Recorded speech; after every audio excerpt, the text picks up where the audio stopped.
మేము వచ్చి 60 రోజులు కానే లేదు, 2 నెలలు ఇంకా పూర్తి కాలే. 7 తారీఖు వస్తే 2 నెలలు, 7 తారీఖు ఇంకా 5 రోజులు తక్కువనే ఉంది.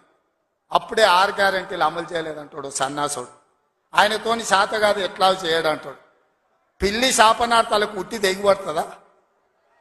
ఇలా పొంకనాలు కాకపోతే 10 ఏళ్లలో మీరు ఏనాడైనా పేదవాళ్ళ ఇంటికి 200 యూనిట్ల ఉచిత కరెంట్ ఇవ్వాలన్న ఆలోచన చేసినవా?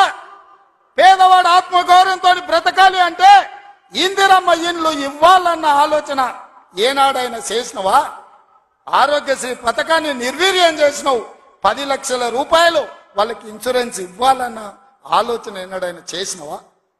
ఇవాళ అందుకే ఆడబిడ్డల్ని ఆదుకోవడానికి 500 రూపాయలకు సిలిండర్ ఇచ్చి ఆడబిడ్డల్ని ఆదుకోవాలి, కట్టెలపై కష్టాల నుంచి వాళ్ళని కాపాడాలి అని తొందరలోనే మా